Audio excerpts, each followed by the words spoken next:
Welcome to the Loving Truth Podcast, where it's all about finding clarity, confidence, and peace in the face of marriage challenges.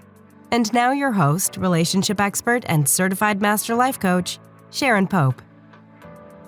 Hello, love. This is Sharon Pope, and this is The Loving Truth. Today, I want to talk to you about evolving our marriages. I call this the divorce alternative that thousands of women swear by.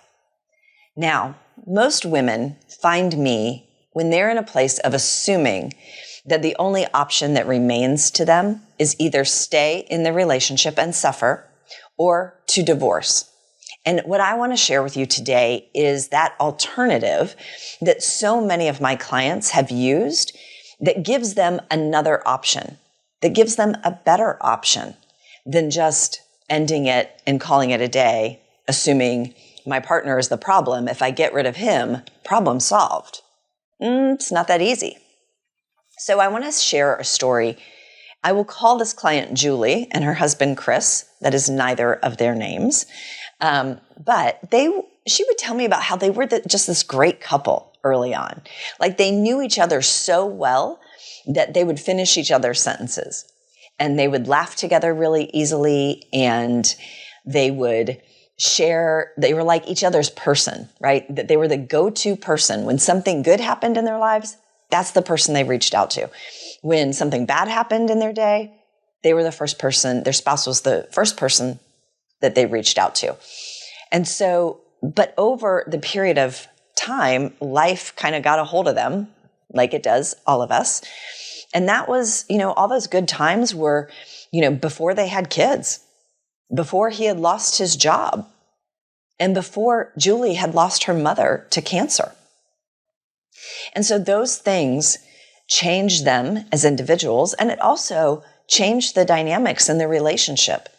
And so now, 23 years later, they were sort of just coexisting as roommates. Like they're living and functioning under the same roof, but they're not connecting at all. And they feel really distant from each other. They most certainly are not laughing easily, spending time together and finishing each other's sentences. And so she had been trying to retrieve what had been lost so that she could feel good about her marriage again. And it wasn't really working that well. Or maybe it would get better for a few days or a few weeks, but inevitably they would fall back into the same sort of destructive patterns where both of them just ended up being hurt. But that just made her feel more hopeless, that the only alternative was to stay and suffer and endure this bad marriage for the rest of her life, because that's what she's supposed to do, or end it, blow it all up. And so what I want to offer is, what if there is an alternative here that Julie and Chris had not considered? What if it's not about going back to the way that it used to be? Because there is no going back, right? Like, if you try to go back to who you were before you had kids or before you lost your mother, try doing that. Be that person. It's impossible, right? So life changes us and evolves us, but we don't take an active role in evolving our marriages along the way. And so I don't think it's about going backwards at all. I think it's about how do we evolve this moving forward so that our marriage can be something that feels really good for both of us, given where we are in our lives today. I call this evolving your relationship to marriage 2.0. Okay, now I say 2.0, it could be 10.0. Okay, think about it like this. Much like Apple comes out with a new phone every 6, 9, 12 months that has new features and new functionality. Why is it that we are so shocked that after 20 or 30 years inside of our marriage, that we need some new features and some new functionality, right? Think about it. In your 20s, or let's say 30s, when you got married, what did you want? What were you looking for in a partner? How did you want to feel? I bet you wanted stability, security, someone with shared values, someone who wanted similar things that you did. You wanted that safety and stability because that was the person that you were going to build a life with. Right? And that was the person that you were going to raise a family with. But then, I've heard thousands of women lament in their 40s and 50s about how they married the nice guy or the good guy or the safe guy. But now they look at their partner and they're like, I don't have anything in common with this person anymore. There's no connection. There's certainly no desire or passion. And so I'm not willing to live without that. So I guess the only answer is to end it. But here's what I want to say. Look, if we want our relationships to feel good and to last a lifetime, they have to evolve. Period. End of discussion. I state that as if it is a fact because in my mind, it is. The same things that brought you together as newlyweds, right? As a young couple, when you came together, are not the same things that are going to sustain the relationship over the long haul.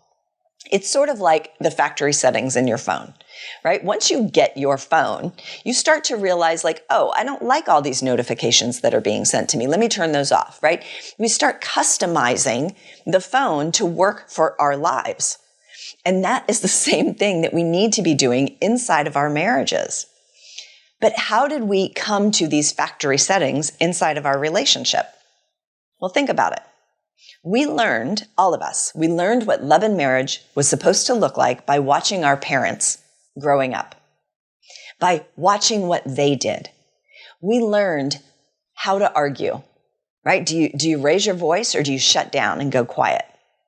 We learned about who did what in the household, who was responsible for what chores, for what tasks, what were the roles that mom played versus dad played, right, as we were growing up. We learned about what level of affection was appropriate and what wasn't, right? Let's say dad was patting mom on the bum in the kitchen and mom kept pushing him away and saying, don't do that in front of the kids. Like you learn, don't show affection in front of other people, right? So we learn so many things just by watching. Literally, we are sponges until the age of 7, and then things start getting locked in. And so it becomes unconscious to us. That's what I consider factory settings. And let's be honest, a lot of the stuff we learned by watching our parents wasn't all that helpful or healthy. And it wasn't that they were, ill-intentioned. They weren't. But they didn't have any tools or training either. They didn't know they needed to evolve their relationship. And let's be clear, times were a little bit different 50 years ago, weren't they? 40 years ago, 30 years ago, whatever it is. Times are just, everything is changing so rapidly. I call this like the metaphorical equivalent. If we're going to extend this metaphor a little bit further, if you only are operating in your marriage based upon what each of you grew up watching and experiencing at home. By the way, we pay attention to their actions and what was actually happening, not their words. Words don't teach. Experience teaches. If we are only operating with that is the equivalent, I'm going to date myself here, that's the equivalent of the phone that's attached to the wall that has a spiral cord and with a headset that you can't walk away too far away from with. And it's probably a rotary. And I know there are some of you that don't even know what I'm saying when I say rotary. And that meant you would put your finger in a hole and turn it to dial a number.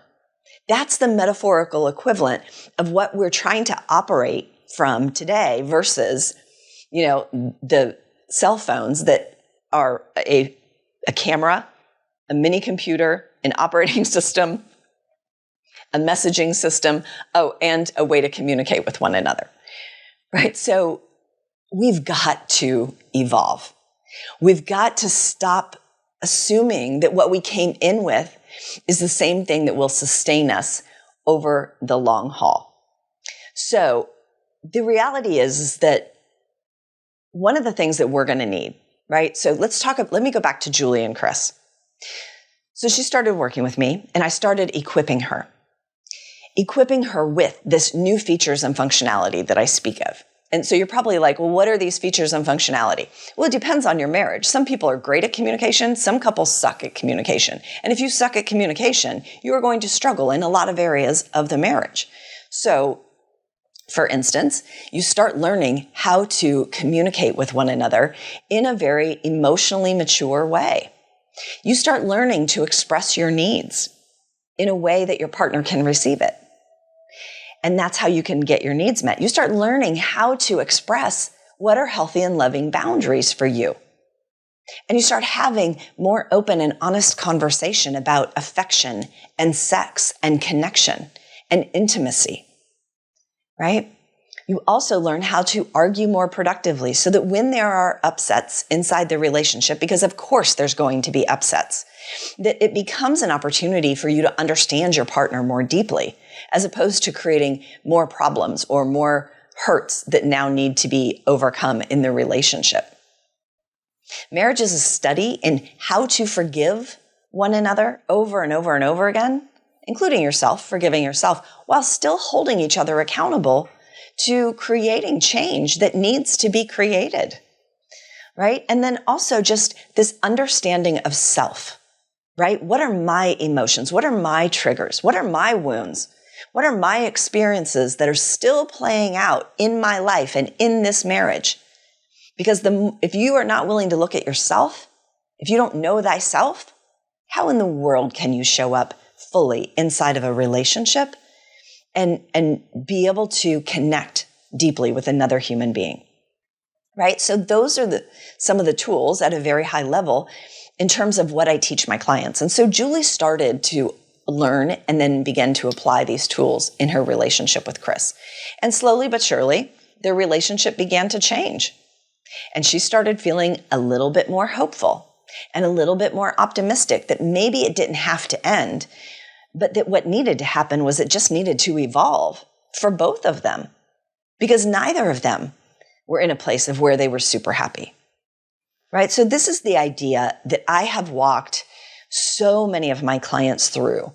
It's like, show up, learn the tools, get equipped, apply what you learn over and over again until they become more habitual for you. See if you can evolve the relationship to the 2.0 version of your marriage, or the 5.0, the 10.0, whatever you want, right?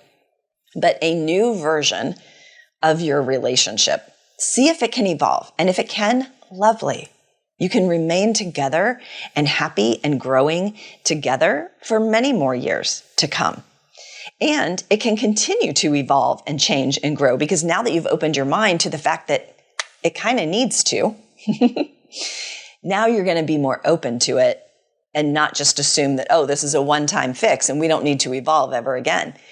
No, Apple is not going to stop coming out with new iPhones. There's no car company that's just going to stop evolving and coming out with the latest, greatest features.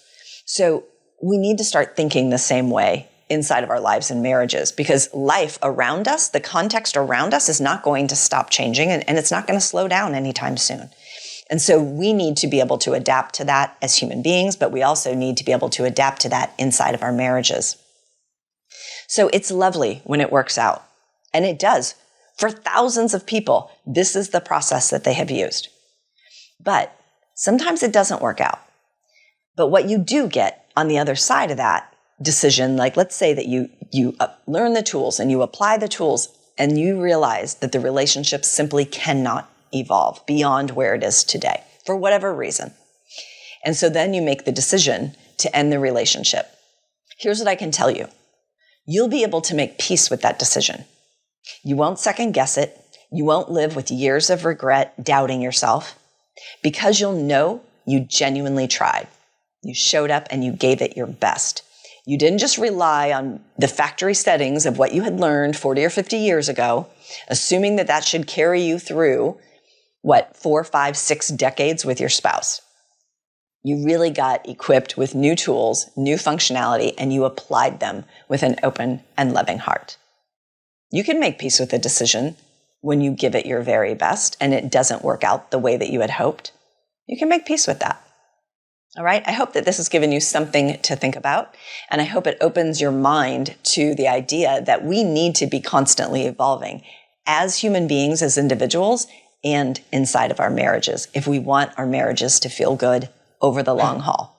I hope that was helpful. Until next time, take really good care. If you're listening to this podcast because you're struggling to decide whether to stay or go in your marriage, and you're serious about finding that answer, it's time to book a Truth and Clarity session with a member of my team.